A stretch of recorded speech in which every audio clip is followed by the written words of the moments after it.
नमो नमः मित्रों, कैसे हैं आप लोग। आशा है कि आप स्वस्थ एवं प्रसन्नचित होंगे। बच्चों, आज मैं आपको एकादश कक्षा की भास्वती से चतुर्थ पाठ ऋतुचर्या पढ़ाने जा रही हूँ। इसमें जितनी भी ऋतुएं होती हैं, हमारी 6 ऋतुएं, उनमें हमें किस प्रकार की दिनचर्या, किस प्रकार का खान पान, उसके बारे में बताया गया है। मित्रों, यह पाठ ऋतुचर्या महर्षि अग्निवेश द्वारा मूल रूप से लिखित महर्षि चरक द्वारा प्रति संस्कृत चरक संहिता नामक आयुर्वेद के ग्रंथ से संकलित किया गया है। इस ग्रंथ के 6ठे अध्याय में विभिन्न ऋतुओं में आहार से संबंधित नियम बताए गए हैं। अपनी दिनचर्या में हमें किंचित परिवर्तन करके व्यक्ति दीर्घायु तथा स्वस्थ जीवन को प्राप्त करता है। संकलित पद्यों में हेमंत, शिशिर, वसंत, ग्रीष्म, वर्षा, शरद, इन 6 ऋतुओं में मनुष्य को अपनी भोजनचर्या किस प्रकार की रखनी चाहिए, इसका विवेचन किया गया है। ठीक है बच्चों, तो अब हम पढ़ने जा रहे हैं ऋतुचर्या। ऋतुचर्या में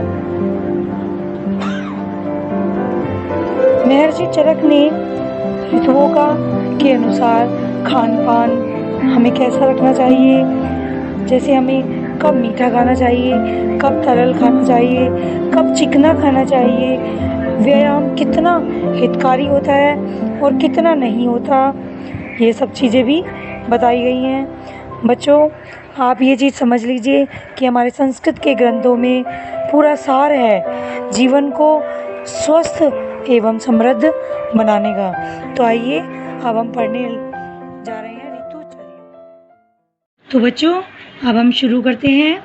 पहला श्लोक है हमारा, गोरसा निक्षु विकृतिर्वशाम तैलम नवोदनम हेमंत अभ्यस्य तस्यो अय मोषणम चायुर्न हीयते। बच्चों, हेमंत ऋतु में क्या हमें खाना चाहिए, इन चीज़ों का वर्णन है इसमें। गोरसान, गाय का दूध से बनी वस्तुएं। इक्षु विकृति का अर्थ है बच्चों, यानी कि गन्ने के रस के विकार से बना हुआ। जब गन्ने के रस में विकार होगा तो वो क्या बनता है, गुड़। वसाम यानी चर्बी युक्त। तैलम, तेल से युक्त। नव ओदनम, नए चावल। ओदनम होते चावल, भात। अभ्ययत यानी सेवन करने, अभ्यस्तः सेवन करने चाहिए। उष्णम, गरम। तोयम, जल। चायुर्न हीयते। अब इसका अर्थ देखेंगे हम लोग। महर्षि चरक हेमंत ऋतु में भोज्य पदार्थों का उल्लेख करते हुए महर्षि चरक कहते हैं, हेमंत में गाय के दूध से बने पदार्थ, गन्ने के रस के विकार से युक्त गुड़, वसा, नए चावल, गर्म पानी का सेवन करने वाले मनुष्य की आयु कभी क्षीण नहीं होती। समझ आ गया बच्चों। हम दूसरे श्लोक को देखेंगे। वर्जयेद अन्न पानानि वातलानि लघुनी च प्रवातम प्रमिताहार मुदमंथम हिमागमे। अर्थात बच्चों, इसमें भी अलग अलग शब्दों का अर्थ देखिए। वातलानी यानी वायु कारक, लघुनी हल्के, अन्नपानानी वर्जयेद यानी कि वर्जित करना चाहिए। प्रवातम तीव्र हवा, हल्के भोजन। तो अब हम इसको पूरे को देखेंगे कि शीतकाल आ जाने पर, हिमागमे शीतकाल आ जाने पर जिस भोजन से गैस बनती हो, यानी कि जो वायुकारक भोजन हो, वातलानी वायु कारक भोजन, हल्के भोजन, लघुनी पेय पदार्थों का सेवन, जो हम कोल्ड ड्रिंक वगैरह पीते हैं वो, तीव्र हवा का सेवन, कम भोजन तथा जौ के पानी से निर्मित खाद्य पदार्थों का सेवन त्याग देना चाहिए। वर्जित यानी त्याग देना चाहिए। इसका अर्थ है बच्चों कि हमें ठंड आने पर, सर्दी आने पर हमें वायु कारक, हल्के भोजन, पेय पदार्थों का सेवन, तीव्र हवा का सेवन, कम भोजन, जौ के पानी से निर्मित उदमनमथम कहते हैं जौ के पानी से निर्मित खाद्य पदार्थों का सेवन छोड़ देना चाहिए। आगे हम शिशिर ऋतु पर आ जाते हैं। शिशिर ऋतु में हेमंत शिशिरौ तुल्यौ शिशिरे अल्पम विशेषणम रो अक्षयम आदानजम शीतम मेघ मारुतम वर्षजम। इसका अर्थ है बच्चों, अभी हमने हेमंत ऋतु पढ़ी, अब हम शिशिर ऋतु में हमें क्या करना चाहिए। तस्माद यानी इसी कारण से, हेमंतिक हेमंत में होने वाला, सर्व सब कुछ, विधि दृश्यते विधि चाहिए, निवातम वायु रहित, निवातम वायु रहित।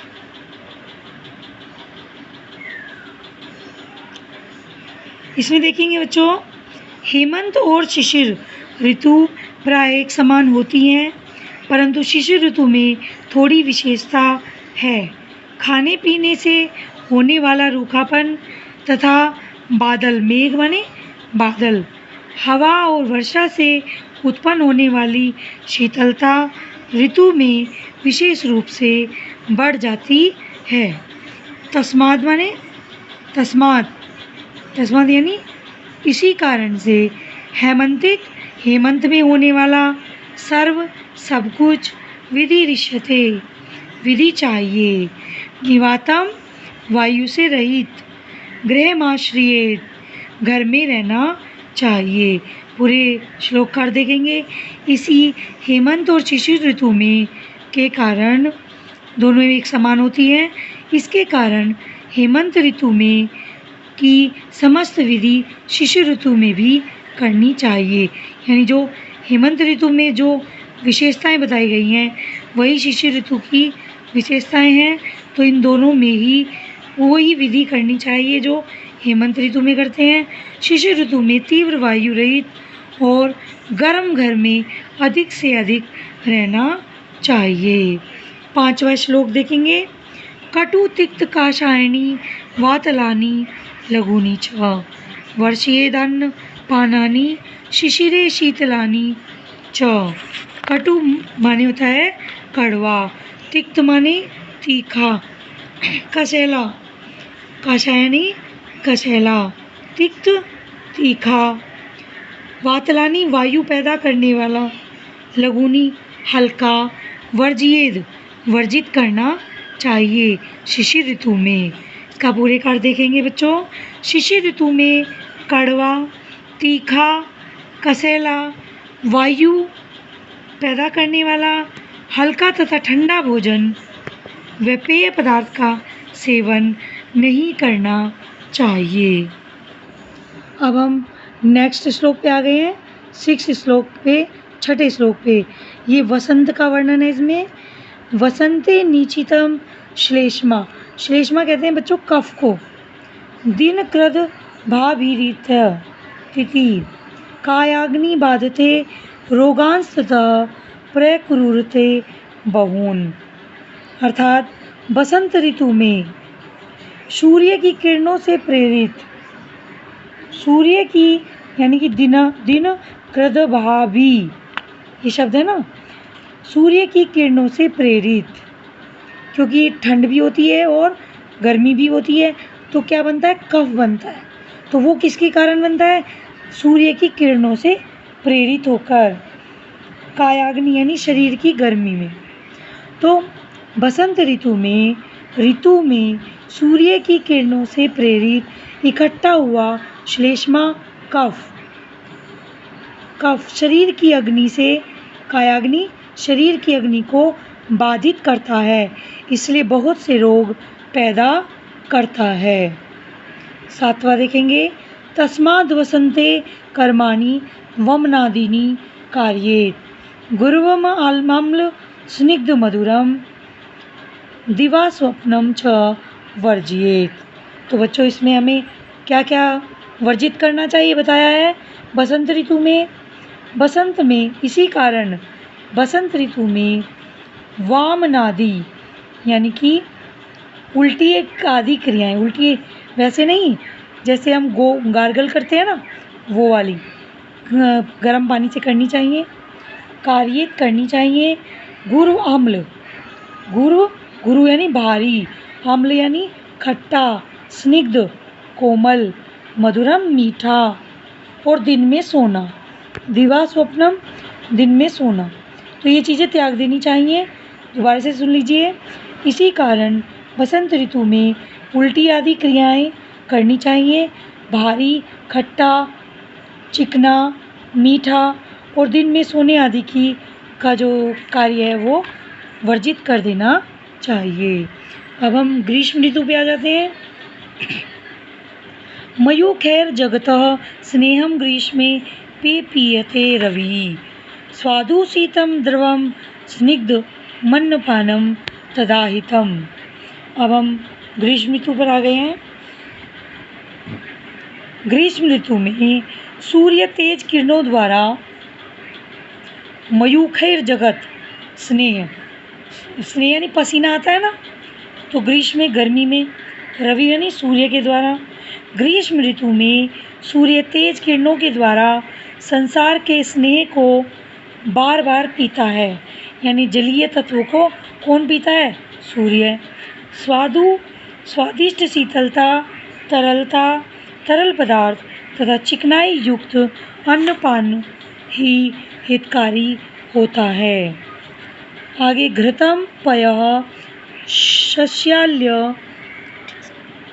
शस्याल्यन्नं भजन ग्रीष्मे न सीदति लवणा अम्ल कटुष्ण उष्णानि। देखो ये जुड़े हुए शब्द हैं। लवण यानी नमक का, अम्ल खट्टा, कटु कड़वा, उष्ण गरम। व्यायामम च विवर्जियेत वर्जित कर देना चाहिए। क्या क्या?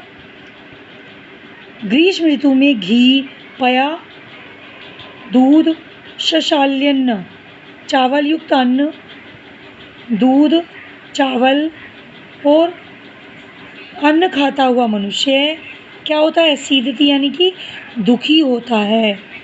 जो गर्मी की ऋतुओं में क्या क्या खाए? घी, दूध, चावल युक्त अन्न खाता हुआ मनुष्य दुखी नहीं होता है। दुखी नहीं दुखी होता है, यानी खाने चाहिए। लवण यानी इस ऋतु में नमकीन, खट्टे, कड़वे, गर्म पदार्थ तथा व्यायाम करना विवर्जित छोड़ देना चाहिए। वर्षा। अब वर्षा ऋतु पे आ गए हैं।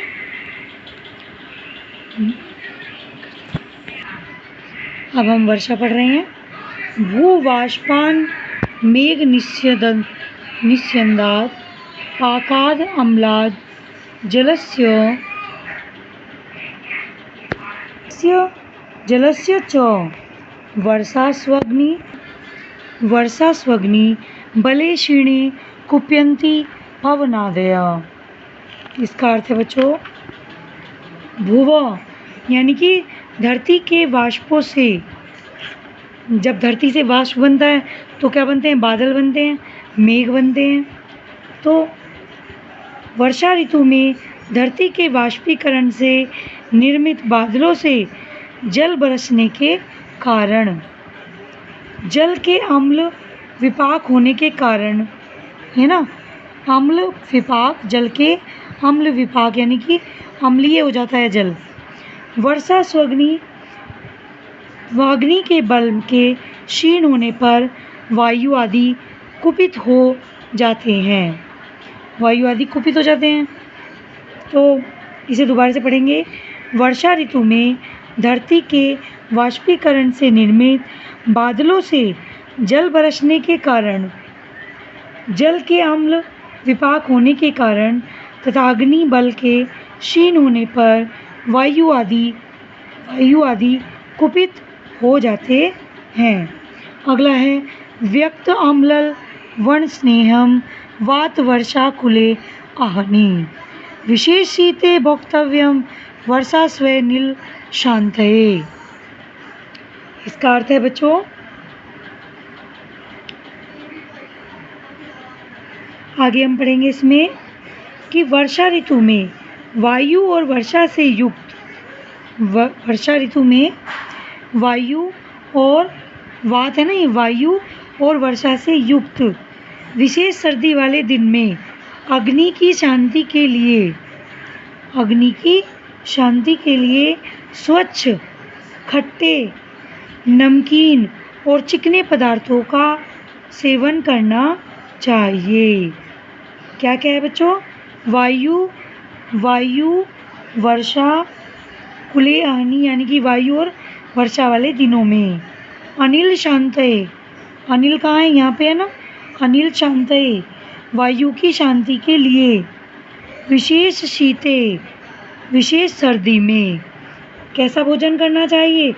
स्वच्छ, ये व्यक्त अम्ल यानी कि स्वच्छ, खट्टे, नमकीन और चिकने पदार्थों का सेवन करना चाहिए। अब शरद ऋतु पे आ जाते हैं हम। शरद यानी कि सर्दी का मौसम। वर्षा शीतो चित अंगानाम सहसेव अर्क रश्मि भी ताप्तानाम चितम पित्तम राय शर्दी कुप्यते। इसमें एक एक शब्द का अर्थ देख लीजिए। वर्षा और सर्दी से युक्त शरीर पर, सहसेव अक्षमाथी, अर्क रश्मि भी, अर्क यानी सूर्य, सूर्य की जब किरणें पड़ती हैं, तप्ता नाम तपाए गए, आचितम संचित। तो इसका पूरे श्लोकार्थ देखेंगे। शरद ऋतु में वर्षा और शीत से युक्त शरीर के सहसा ही सूर्य की किरणों के तपने पर सिंचित पित्त कुपित हो जाता है। पित्त आ जाता है ना, लाल लाल डॉट्स पड़ जाते हैं, वो पित्त उछलना बोलते हैं, तो वो हो जाता है। और पहले किसी उसमें बसंत में आपको श्लेष्मा का बताया गया था, उसमें कफ की प्रॉब्लम होती है। तो ये चीज़ें समझ आई आपको। आगे तथा अन्नपानम मधुराम लघु शीतम शतिक्तम, तो हमें ऐसे में कैसा अन्नपान करना चाहिए? पित्त प्रशमनम सेव्यम मात्रया सुरूपंगक्षितई, अर्थात इसलिए मधुर, हल्का, शीतलता प्रदान करने वाला और तीखा और पित्त को शांत करने वाला भोजन उचित मात्रा में सेवन करना चाहिए। समझ आ गया? शरदानी च माल्यानि वसांसि विमलानि च शरत्काले प्रशंस्यन्ते प्रदोषे चेन्दु रश्मय। बच्चों, शरद ऋतु में चंद्रमा की किरणें सभी को सुहाती हैं। वसांसी यानी कि वस्त्र, विमलानी स्वच्छ, तो स्वच्छ वस्त्र पहनना और फूल मालाएं धारण करना सबकी पहली पसंद होती है। तो इसमें बताया गया है कि शरद ऋतु में शरद काल में फूल मालाएं, माल्यानी यानी फूल मालाएं, वसांसी यानी कि स्वच्छ कपड़े, विमलानी स्वच्छ वस्त्र, और रात्रि में चंद्रमा की किरणें विशेष प्रशंसा पाती हैं। तो बच्चों, ये चैप्टर आपका चतुर्थ पाठ ऋतुचर्या समाप्त हो गया है। मुझे उम्मीद है कि आपको मेरी वीडियोस अच्छी लगती होंगी। आपको मेरी वीडियो अच्छी लगी तो इसे लाइक करें, सब्सक्राइब करें और कमेंट भी करें और शेयर भी करें। बच्चों, आपको पाठ से संबंधित कोई डाउट्स होते हैं, कोई प्रॉब्लम्स हैं, तो आप मुझे इनबॉक्स में कमेंट कर सकते हैं। धन्यवाद।